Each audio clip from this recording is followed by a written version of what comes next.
Hello, my name is Riff7 and I'm going to show you how I put the gash on the girl's cheek simply using a plane that is being tracked to camera tracking points. And this is how I did it. I went to Hollywood camerawork.us tracking plates HTML, and you can download all kinds of videos to practice camera tracking for free. Wonderful. HD quality. So I downloaded the tracking for this woman with all the dots on her face, which is actually a sequence of images. It's not an AVI or an MPEG. And first thing I'm going to do is move the 3D out of the way and just concentrate on the motion tracking screen. Open the first of the sequence, and it should automatically know the rest of them. And there she is, moving around. Go to track 0, she disappears, so watch out for that. I'm going to track to these 4 points here. Tracking's not 100% guaranteed. Trial and error. In my case, I'm going to use the default tracking, and then I've got to decide if I'm using RGB or any of those three. It all depends on how the results work. Of course, I've got this face, I've got this group called face, ready to put some tracks on. Zoom into her, and I'm going to start with a default, and I want to track location and rotation. And now I'm going to use a pre-pass and normalize too. I like to match to the previous frame. So Control, left click, and we're away. That's quite a big search size, but it works. Well, it has worked. If you press G and Shift, you can put the dot right in the middle, just here. I like to lock it to the center while I'm doing tracking. Start at frame 1 and away we go. Dynamically changing its search size. Very nice. Let it go all the way. Doesn't take long, else I would have paused it. And you can see the results. Very smooth, very good. You can just backtrack, having a look in here and see how the dot behaves. It's not flying off anywhere. Go to track 1 again. It worked, so just try again on this one. G, Shift key, put it in the center, and away we go again. The dynamically sizing search is excellent. Search area. And it seems to be going very well over here. That's done. And then I shall click again. G, shift it around. Now you can see this one's a little bit blurred. I find that that is the most defined. Just the blue channel. Shift left arrow. Put it back where it should be. The Shift key. It's pretty much centered. Let's just move it a bit further so it's in the center of the square, not so much the center of the focus. And we'll try that one.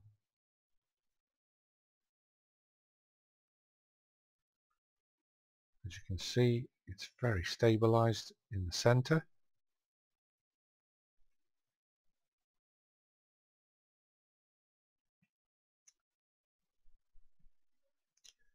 And finally, I go Shift arrow back to frame 1, Control click, and center the G, Shift key, put the dot in the middle. Again, it looks a little bit, well, maybe G this time. That one's no good. Those two's good. And we'll go like that. The big search area definitely helps. And so it's going along like that.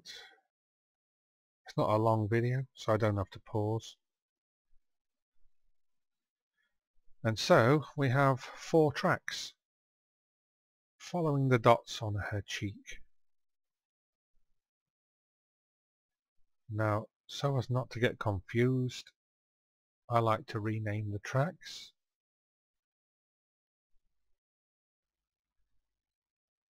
And let's get the object up, the track there. I'll call that track 1. I like to do things in clockwise, so I don't get confused later. Track 2.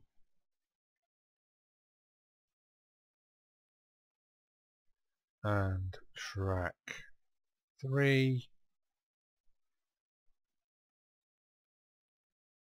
And that is track 4.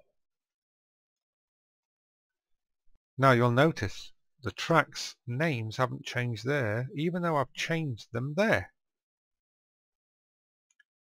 You see? Not sure why. I'm going to select them all anyway. Well, what I do, I add a new object group, go back to faces, and the names have changed. I don't need the other object. Now the names of the tracks, how I wanted them to be. Over to the 3D window, into the camera. There we are, we're in the camera. And just center that. So wherever you put your camera, the motion tracking window is going to assign empties accordingly. So they're all selected. I don't know if you have to have them selected. Link empty to track. Oh yes, you do have to have them selected. Link empties to the track. Now empties have gone into the 3D screen according to where the camera's been set. You don't have to put the camera at 0. So they will move around just like the track markers do over here. Make sure that your camera has got all transforms locked. We don't want to lose the camera position because those empties have been assigned according to where the camera is. You don't want to move the camera. The next thing, select the empties and scale them to 0.1. So they're much more viewable. And then I have to do this for each one. I prefer arrows rather than plain axis. So I set each one of those like that. The next thing I do is I add the plane. It doesn't matter what size it is, because we're going to assign the vertices to the empties. There might be a quick way of doing this. I do it the way works for me. So all I do is I go into edit mode, and then the loveliness of snap to vertice, but not their own vertices. There. G. Snap to that one. There. G. Snap to that one. Snap to that one. Snap to that one. Now you come out. The plane has been locked to those 4 empties, and the empties are locked to the tracking markers. I then like to go to the object menu and transform the origin of the plane to where it's been moved. You don't have to, but I do like that. The next thing in the 3D window, well, I like to go to default. In that 3D window, I've set up a background to the camera using the movie clips that we've brought in the motion tracking scene. So there it is. There's the plane, black at the moment, but we're going to put the gash texture on there. But as you can see, the plane does not move along with the empties, even though I've locked the vertices to the empties. But I've only done that for the first position. When the empties move around, we need these vertices to go with it. So you go into edit mode, select that first one, modify hook. I want to hook that vertice to that empty called track 1. Because the empties are called the same name by default as their camera tracking marker. Assign it. Close. Minimize. Select the next vertice and let's add a hook to that. We want to hook it to track 2. Remember clockwise? And assign it. Shrink it. Select the third vertice. We're going to hook it to the 3rd track or empty and assign it. And I select the 4th vertice. I'm going to hook that to the 4th empty, which is connected to the 4th camera tracking marker, and assign that. Now come out of edit mode, and we've got the plane following along on the empties, stretching accordingly. So there we go. And next thing I need to do is add the texture to the plane. I go into edit mode. I've already opened up the image, which is the gash. It's not ideal because I've got to deal with all this mess around the edge. Now I'm going to put the background in there, and you simply go select all the vertices, U, and unwrap. Not project to view or anything. Well, that does look messy, but it doesn't matter. I'll go into view mode. First of all, make sure the UVs are constrained to the bounds of the image. We don't want to fly off into the dark. So G, straight to the corner. Right click, G, left click. Right click, G, left click. Right click, G, left click. Now we've got the full image going on there. Can't see it at the minute because we haven't set up a material for it where the texture channel will be linked to this image. So the next stage for me was I like to go back to default when I'm working with things. Now we've got to put a material on it, a nice new one. And because we've set the UVs up, we can do test runs with the face texture switched on here. Automatically uses the UV coordinates. Of course, look at the state of that. But we know the texture's lined up correctly. You can use the transparency channel to 0 and transparency from the face texture set up in the UV editor. Now we've got a fair amount of transparency going on, but we need to go and deal with that. So in the UV editor, I like to use, well, of course, paint mode, and I'm going to deal with the alpha of this channel because there's an awful lot of alpha still there which is affecting this. Now why aren't we seeing this? Let's go to multi-texture.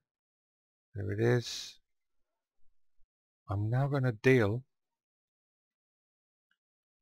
with the excess alpha. We must remove it. I've got a brush set up to erase alpha. I first of all go full strength round the edge. I'm just looking at the alpha channel at the moment, and I just go around the edge like this, and it should show up on there. We want to start seeing the alpha working on there. The best bet is to set up the texture channel. Add a new texture, which of course is an image or movie. In our case it's just an image, and set it to the wound. And down here we're going to set up the mapping to the UVs we've set up. It's going to influence the colour and the alpha, and we've got the alpha switched on. We don't need this anymore. Let's take a quick render. We've got to deal with this alpha. You can see that outside I've cleared it. We've got to deal with the alpha around the edges. We can't have that rectangular effect showing. So now we've got the texture set up, we can now look with GLSL, and we can keep an eye on the areas we've taken the alpha away. I'm going to take the strength down now, about halfway, and start refining around the edges here. You see immediately it's showing you whether it's working or not, and whether it looks good. Just taking the edges off that rectangle for starters, like that, and you can see where it needs dealing with, like that. You could just skim it around like that. I'm going to leave a few veins shooting out there. This is only a demo. And just generally give it a few sweeps across. No, I'll take that back. I like to see a bit here.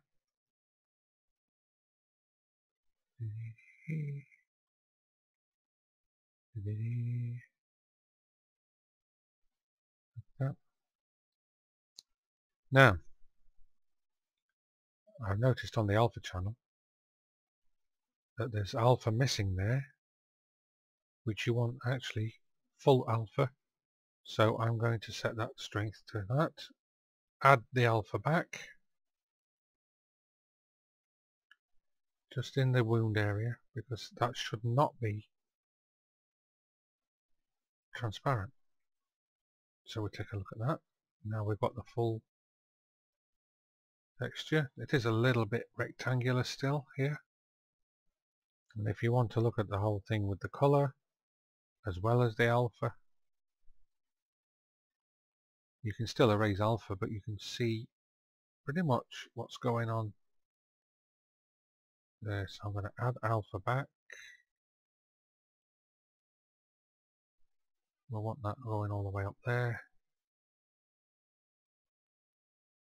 and take the strength down a bit. We'll get all this showing up here. Get some of the veins going out there. Yep, around the bottom of here.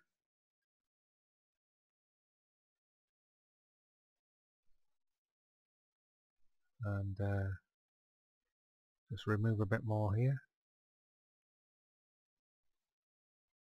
Like that.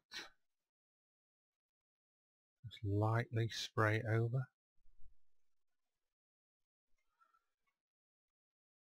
Much lighter than that. Just calm it down a bit like that. And like that. And from a distance, I don't know why that's still, just for demo's sake. I'll just bring that around there a bit, like that. Now, the black isn't right. What I would do there, go to a mix brush, mix, click that, eyedropper, skin color, F to reduce it down, go in, and then this is only a demo, so I'm just going to go over the black areas with skin color, like this. And then, I mean, you have to do it much more refined if you're going to do an end product. So that's much more realistic than the black. Now, if we go back here, we've got the end product, which is that, although it's very dark. And what you'd normally do, if your image is correct, you'd put shadeless. Then it's got exactly the image colors. But if you feel it's too bright like that, what you can do is just change the colors down, take the brightness down a bit. There, bring that down. And then I prefer sampling the image without interpolation. You just get a bit more of the edge back. If you've got interpolation on, it can blur it out just a bit too much. So I either use box or I don't use it at all, just to get some clarity on it. So wherever you go now, the image will distort with the plane. It'll stretch and contract according to where her dots have gone. Then you just render out the animation. Make sure the dimensions are set to the same as the movie, and start and end frames same as the movie or less.